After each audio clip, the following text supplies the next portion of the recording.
Breaking news చూసే ముందు ఒక బిగ్ అప్డేట్ మీకు తెలియజేస్తున్నా. హైదరాబాద్ మొత్తంలో ఉన్న బెస్ట్ ప్రాపర్టీస్ అన్నింటినీ ఒకే వేదిక మీదకి తీసుకొస్తుంది సుమన్ టీవీ. అక్టోబర్ 18, 19వ తేదీన హెచ్ఐసిసి నోవాటెల్లో జరిగే సుమన్ టీవీ ప్రాపర్టీ ఎక్స్పోలో best flats, villas, open plots, Deepavali offers and డిస్కౌంట్స్తో అందుబాటులో ఉంటాయి. మీరు విజిట్ చేసి ప్రతి గంటకి ఒక గోల్డ్ కాయిన్ కూడా గెలుచుకునే అవకాశం ఉంది. ఫ్యామిలీతో రండి, మీ డ్రీమ్ ప్రాపర్టీని సొంతం చేసుకోండి. ఇక ఇప్పుడు అసలు బ్రేకింగ్ న్యూస్లోకి వెళ్తే గనక బ్రేకింగ్ న్యూస్ మీకు తెలియజేస్తున్నా. ఇటీవల కాలంలో ఆస్తి తగాదాలు బంధాలని తెంచేస్తూ ఉన్నాయి. కట్టుకున్న వాళ్ళని, కన్న వాళ్ళని, సొంత బంధువులను కూడా కడదేరుస్తున్నారు. భూమి విషయంలో మొన్నటి వరకు కోర్టుల చుట్టూ తిరిగినటువంటి కేసులు ఇప్పుడు ఏకంగా ప్రాణాలు తీసే వరకు వస్తున్నాయి.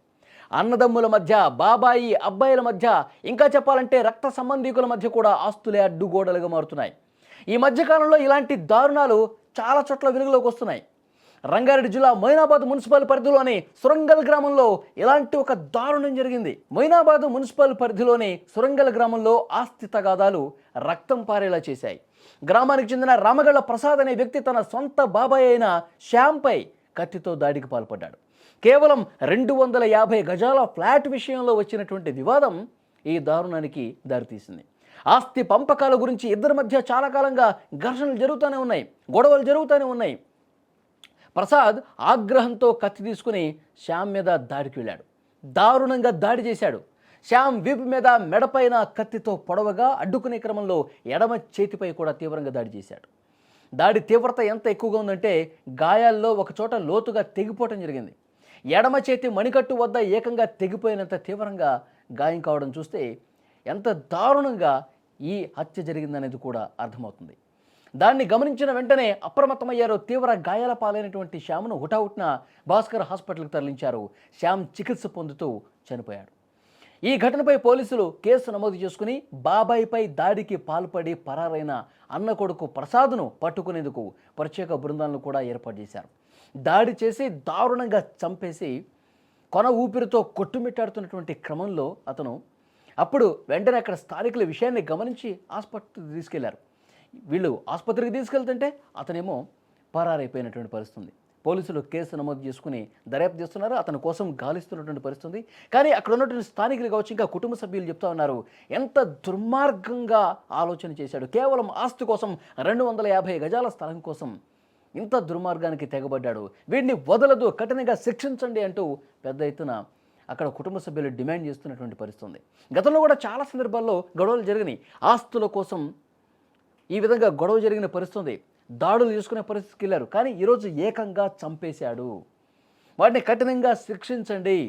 అసలు కుటుంబ బంధాలు ఏమైపోతున్నాయి, మానవ సంబంధాలు ఏమైపోతున్నాయి? కేవలం డబ్బుల కోసం, ఆస్తి కోసం ఈ విధంగా హత్యలకు తెగబడే పరిస్థితికి వస్తుంది. గతంలో మానవ సంబంధాలు ఎంత గొప్పగా ఉండేవి, ఉమ్మడి కుటుంబాలు ఎంత గొప్పగా జీవించేవి. కానీ కనీసం అలాంటి స్పృహ లేకుండా సొంత బంధువుల్ని, బాబాయిల్ని చంపేస్తున్నటువంటి పరిస్థితి ఉంది. అంటే ఇప్పుడు బాబాయిని చంపేశాడు, పోలీసులు అతన్ని పట్టుకుంటారు, అరెస్ట్ చేస్తారు, జైలుకి వెళ్తాడు. అంటే అతని జీవితం ఎలాంటి పరిస్థితి ఉంటుంది, అతని భవిష్యత్తు ఏ విధంగా ఉంటుంది అతను ఆలోచించాడా? కేవలం క్షణికావేశంతోనే. ఇప్పుడు గ్రామంలో అతన్ని ఎలా చూస్తారు? సొంత బాబాయిని చంపిన దుర్మార్గుడు అని చూడరా? డబ్బుల కోసం, ఆస్తి కోసం ఈ మధ్యకాలంలో ఇలాంటి దుర్మార్గాలు చాలా జరుగుతున్నాయండి. 1 కాదు, 2 కాదు. ఉదయం లేస్తే ఇలాంటి దారుణమైనటువంటి హత్యలు చూస్తూ ఉన్నాం. కాబట్టి సమాజంలో మార్పు రావాలి. బంధాలు, ప్రేమలు, ఆప్యాయతలు, అనురాగాలు ఇవన్నీ కూడా మృగ్యమైపోతూ ఉన్నాయి. డబ్బు మాయలో పడి తక్కువ టైంలో ఎక్కువ డబ్బు ఏ విధంగా సంపాదించాలి, ఆశ పెరిగిపోతుంది. ఇతరుల ఆస్తుల మీద కన్నేసి ఈ విధంగా దుర్మార్గాలకు తెగబడుతున్నటువంటి పరిస్థితి. ఇలాంటి మనస్తత్వం కలిగిన వాళ్ళని ఎప్పుడైతే కఠినంగా శిక్షిస్తారో, ఎప్పుడైతే ఆశతో దుర్మార్గాలకు తెగబడే వాళ్ళకి ఇక జీవితం లేదు అని ఒక సంకేతం పంపించినట్టుగా కఠినమైనటువంటి చర్యలు ఉంటాయో అప్పుడే వాళ్ళు దారిలోకి వస్తారు. ఈ కేసులో అతన్ని వెతకటం కోసం 4 పోలీసు బృందాలు ఏర్పాటు చేశారు. మొత్తం చుట్టుపక్కల జిల్లాల్లో కూడా వెతుకుతున్నటువంటి పరిస్థితి. ఏ క్షణమైనా అతన్ని అరెస్ట్ చేస్తారు. కానీ కుటుంబ సభ్యులు ఒకటే చెప్తున్నారు, చాలా కఠినంగా శిక్షించాలి, వాడిని జైల్లో వేస్తే మళ్ళీ బయటికి రావద్దు అని కూడా డిమాండ్ చేస్తున్నటువంటి పరిస్థితి. కత్తి తీసుకొని వచ్చిండు. వచ్చి నీ కత్తితో ఏం మాట్లాడుతున్నావు, నువ్వు కత్తి పడేసినావు, కత్తి పడేసినాక ఏమైనా ఉంటే రేపు ఆదివారం రేపు మాట్లాడుకోండి, ఎందుకు కొట్లాడే అవసరం మీకు అని చెప్పి శ్యాముని బెదిరించిన వాన్ బెదిరించిన. శ్యాము వెనకకి మళ్ళీ వస్తుండు. వాడు వస్తూనే మెడల మీద కొట్టిండు, పోరాడు మెడల మీద కొట్టిండు. అయ్యి ఉరికొస్తూనే ఉండు, శ్యాము ఉరికొస్తూనే ఉండు. ఉరికొస్తుంటే ఏం చేసిండు, ఎండదల్లి కొడుతూనే ఉండు. ఇక ఎండదల్లి కొడుతూనే ఉండు. ఈ చేతి అడ్డం పెట్టిండు. చేతి అడ్డం పెడితే దీన్ని పడ్డది.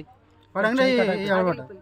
ఈరోజు ఉదయం సురంగల్ గ్రామానికి సంబంధించినటువంటి డబుల్ బెడ్రూమ్ క్వార్టర్స్ దగ్గర ఒక ప్లాట్ విషయంలో పంచాయతీ జరిగి నిందితుడు ప్రసాద్ తన చిన్నాన్న అయినటువంటి శ్యాము కత్తితో పలుచోట్ల నరకగా తీవ్రమైన గాయాలు అయి కత్తితో పాటుగా పరారు కావడం జరిగింది. నిందితుని పట్టుకోవడానికి టీమ్స్ కూడా ఏర్పాటు చేయడం జరిగింది. ఇటు విషయంలో బాధితుల ఫిర్యాదు మేరకు అటెంప్ట్ మర్డర్లో ఒక కేసు నమోదు చేసి ఇన్వెస్టిగేషన్ ప్రారంభించడం జరిగింది.